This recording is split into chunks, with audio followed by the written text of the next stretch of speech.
কোটি কোটি সাধন ভজনে পড়ে যায়।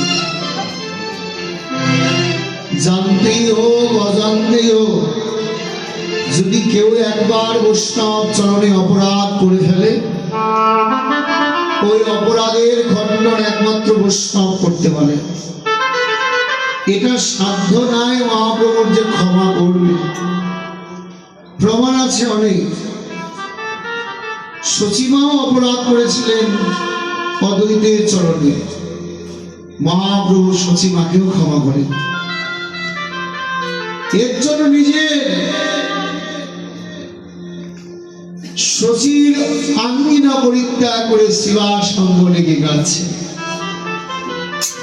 আর বলে, মা তুমি যে ভক্তের চরণে অপরাধ করেছ, এটা তো আমি সইতে পারছি না, তাই তোমার গৃহেও যাচ্ছি। শুধু এটাই নয়, চৈতন্য চরিতামৃতে আরো প্রমাণ আছে। চাপাল গোপাল শ্যামা মায়ের ভক্ত ছিল, তাই না? সে মায়ের ভক্ত ছিল। ওই নবদ্বীপের পণ্ডিতগণ মহাপ্রভুকে দেখতে পারত না। ব্রাহ্মণ সমাজ, নবদ্বীপের ব্রাহ্মণ সমাজ মহাপ্রভুকে দেখতে পারত না। কেন জানেন? কারণ মহাপ্রভু হরিনাম করে, হরিনাম দিয়ে সবাইকে কৃপা করে, কাছে টেনে আনে, বক্ষে জড়িয়ে ধরে। কারো যদি দুঃখ থাকে তার দুঃখ নাশ করে দেয়, কারো যদি ব্যাধি থাকে ব্যাধিকে দূরে ঠেলে দেয়, দূরভূত করে দেয়। হ্যাঁ, তাহলে প্রভু এমনই করুণাময়। এই দশা দেখে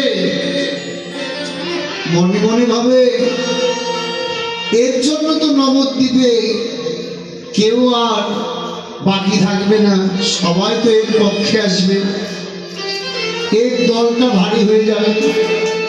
এই ভাবনা করে ওই পণ্ডিত সমাজ চাপাল গোপালকে গিয়ে ধরলেন। চাপাল গোপাল, তুমি যে শ্যামা মায়ের ভক্ত, তোমার মায়ের নাম কেউ করবে না। কেন করবে না? এক সন্ন্যাসী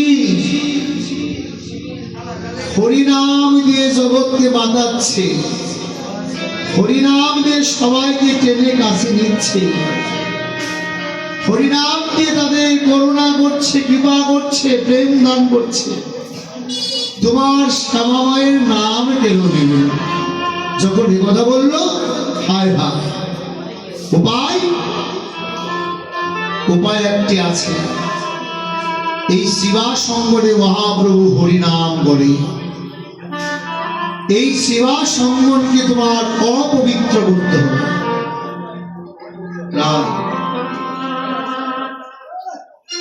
যখন একথা বললেন, তখন চাপাল গোপাল শাক মুন্ড, রক্ত, জবা, শ্মশানের ছাই ভস্য শিবা সঙ্গনে ছড়িয়ে ছিটিয়ে রেখেছে।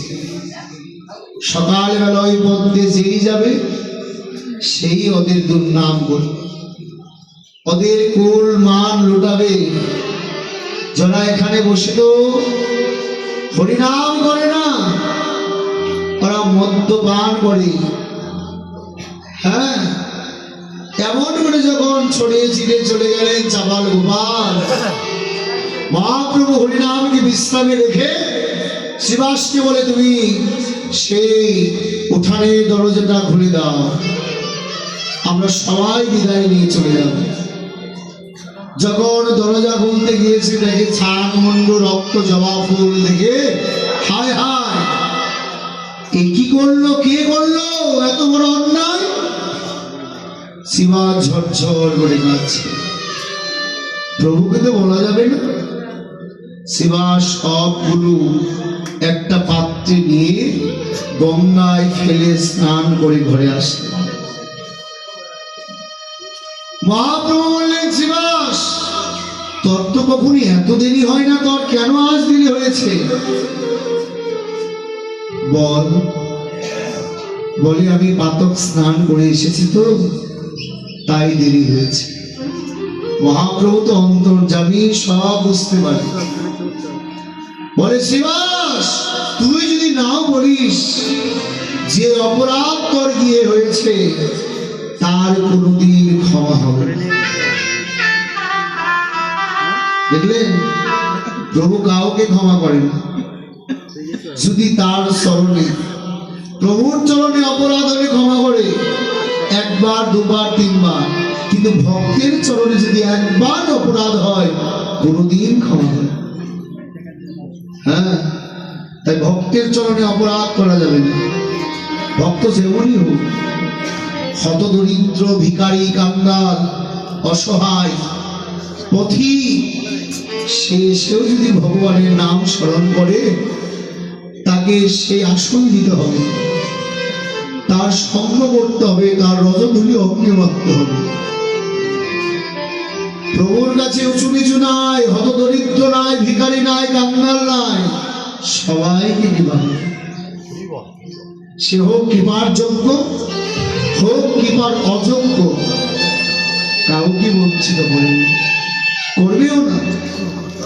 এমন সময় চাপাল গোপাল যখন ঘরে ফিরে গিয়েছে, ঘরে গিয়ে ঘুমিয়েছে, দেখে তার অঙ্গে গলিত কুষ্ঠ ব্যাধি হয়েছে। হ্যাঁ, কি তার অঙ্গে হয়েছে। দেখে বলে, হাই প্রভু, আমার হৃদয় এত যন্ত্রণা জ্বালা কেন? শ্যামা মায়ের কাছে গিয়ে বলল, মা, আমি তো কোনোদিন অন্যায় করি নাই তোমার চরণে, আমার কেন এমন ব্যাধি হলো? শ্যামা মা দৈববাণী করে বলল, তুমি যে ভক্তের চরণে অপরাধ করেছ, এই অপরাধ আমিও খণ্ডন করতে পারবো না। এই অপরাধ যার চরণে করেছি, সে যদি তোকে ক্ষমা করে, তবে এই ব্যাধি হতে তুই মুক্তি লাভ করতে পারবি। যখন এই কথা বলল, নিজের ঘরের অর্ধাঙ্গীকে ডাকলে, ওগো দেখে যাও আমার কি ব্যাধি হলো। সুন্দরী রমণী ছুটে এসেছে, এসে দেখে তার পতির অঙ্গে গলিত ব্যাধি। বলে, তোমাকে তো স্পর্শ করা যাবে না, তোমাকে ঘরেও রাখা যাবে না, তোমাকে স্পর্শ করলে আমাদেরও যে এই ব্যাধিটা হবে। তা কি করলেন? ঘরের বাহিরে একটি ছোট্ট কুটির নির্মাণ করে ওই চাপাল গোপালকে সেখানে রেখে দিলেন। চাপাল গোপাল ব্যাধির জ্বালা সইতে না পেরে হা গৌর, হা গৌর বলে কাঁদে। হাই প্রভু, আমি কি অপরাধ করলাম ওই ভক্তের চরণে? আমি যে আর সইতে পারছি না।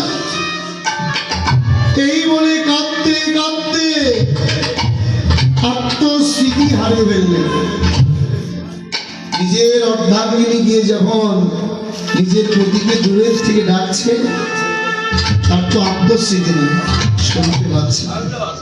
মনে মনে ভাবলো, আমার পতি মনে হচ্ছে মরে গিয়েছে, এখন এর সদ্গতি করতে হবে। শ্মশান থেকে ধূম ডেকে আনলেন।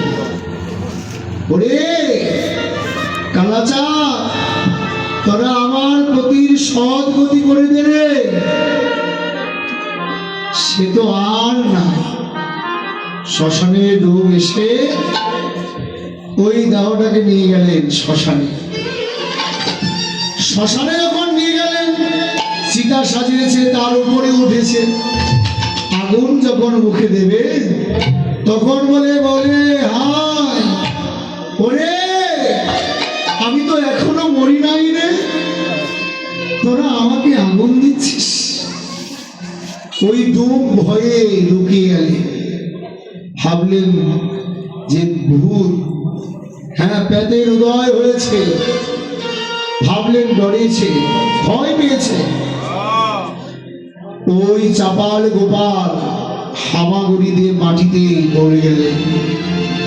ভাবলেন আমি যে অন্যায় করেছি, আমার এই দেহই রাখবো না। গঙ্গায় যখন ঝাঁপ দেবে, ওই গঙ্গার জল চাপাল গোপালকে দেখে সরে যায়, সরে যায়।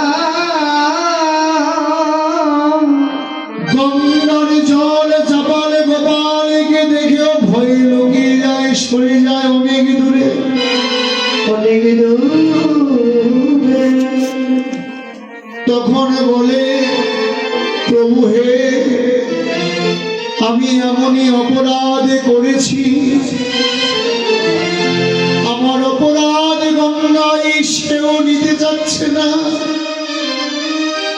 বলে দাও আমি কেমন করে অপরাধের খণ্ডন লাভ করতে পারবো, করতে পারবো। চাপাল গোপাল শুনতে পারলো পাশের গ্রামে মহাপ্রভু আসবে, আমার তো যেতে হবে। হামাগুড়ি দিয়ে চলছে, চলতে চলতে মহাপ্রভুর চরণে নিকটে আসে। প্রভু, আমাকে ক্ষমা করে দাও, আমি যে তোমার চরণে অপরাধ করেছি। প্রভু বলে, চাপাল, তুই তো আমার চরণে অপরাধ করিসনি, করেছি শিবাসের চরণে।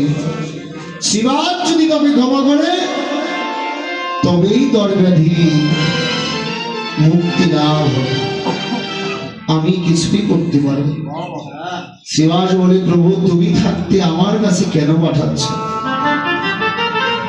প্রভু বলে, শিবাস, ওই তো আমার চরণে অপরাধ করেনি, করেছে তোর চরণে, তাই এটা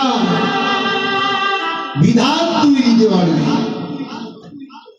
তখন শিবাস বললেন, চাপাল, আমি তোকে ক্ষমা করে দিলাম। যখনই বলল ক্ষমা করে দিলাম, মহাপ্রভুর প্রেম বরিশন হলো তার গতি। তার হৃদয়ে জ্বালা যন্ত্রণা ব্যাধি চলে গেল। যখন চলে গেল, সে গৌরের চরণের পাশে বসে বসে কাঁদে আর বলে, গৌরে, এই জীবনে ভেবে দেখলাম, যাজন যোজন করে বুঝতে পারলাম, জগতে আমার আর কেউ নাই, তুমি ছাড়া। আমি তোমার চরণে জানাই রাখি, নিবেদন করি, সদাই যেন হা গৌর বলে